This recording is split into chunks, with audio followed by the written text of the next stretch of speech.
So I get a lot of questions about ditch the bowl and what that means. I remember feeling really overwhelmed with that idea or that approach when I first started Absolute Dogs myself. So I thought I would just go through a few of the things that I do, how I ditch the bowl. At our house now with 2 dogs, it's a little bit more complicated, but it's still possible. So come on in. I'm going to show you basically my setup for the dogs' food. I actually feed them 2 kinds of food. I just like varying their diet. I like having them have different things that they can work for, a slightly different taste in the kibble. But in the morning, or sometimes I do this at night, I mostly for Bernie, because he's the one that I'm doing most intensive training with right now. But I'll come in and I'll measure out 2 cups of this kibble. And then because this one has a little bit more of a coating on it, yeah, thank you, Shadow. I tend to not like to have this one in my pocket as much. It's just got a little bit more of a smell, a little bit more of a coating. I'll just set that off to the side for right now. But then when I'm working with Bernie through the day, I'm going to do another 1.5 scoops of this. This one just doesn't have as much of an odor. It doesn't leave as much of a grease on your fingers. This is a really cool food, actually, and they're using wild-caught carp, silver carp from the Mississippi River. So then what I'll do, I'll either put that right into this pouch, or this is a lot. I'll put a little bit into this guy, kind of to keep them separate.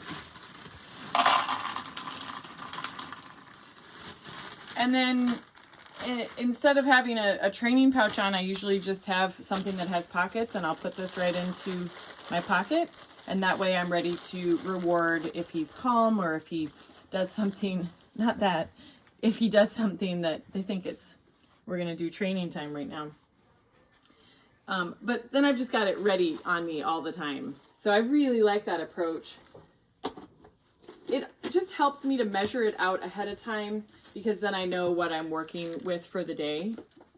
The other thing that we do, if you want to come in a little bit more, sometimes I'll use this slow feeder for the dogs if I need to get a little bit of extra time in their morning scatter feed. I will adjust what I feed them if I'm going to be giving any kind of long-lasting chew. The puppy really likes these pig ears. These are quite a bit more calories, so I'll kind of pay attention to what I'm giving them during the day if I need to. Bully sticks are great because they're kind of soft. They take him a while to get through. These are Shadow's favorite. It actually keeps her busy for a while, though you do have to watch at the end to make sure that they're not, she's not swallowing that last little bit.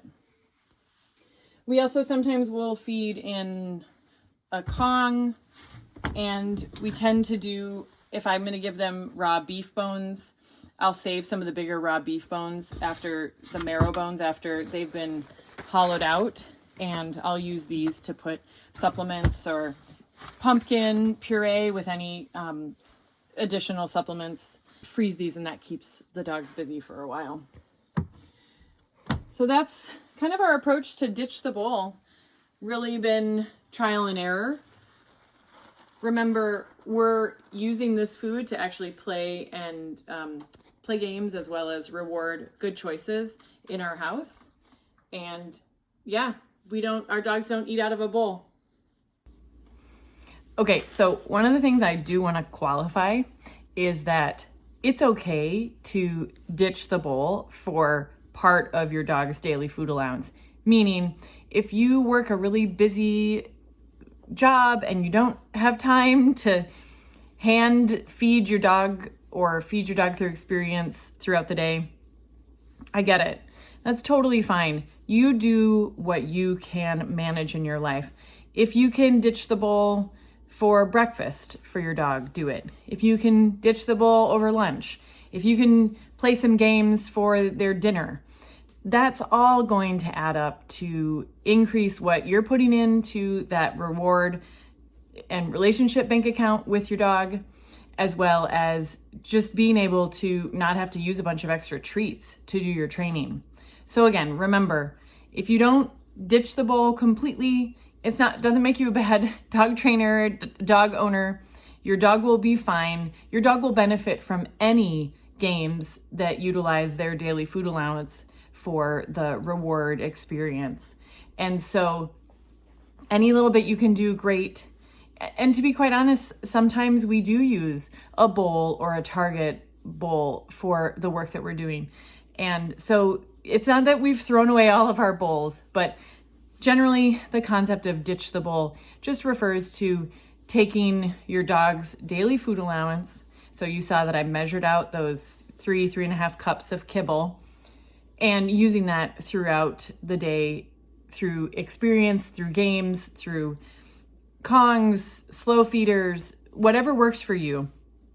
Also remember, you can ditch the bowl with raw food, and there's a whole separate resource that Absolute Dogs provides about how to ditch the bowl with raw food. And there are other ways that don't involve, again, hand feeding your dog the raw meat on a spoon or whatever. So just wanted to say that you can ditch the bowl. Any part of ditching the bowl is going to be beneficial for your dog and the relationship with your dog, as well as your training goals.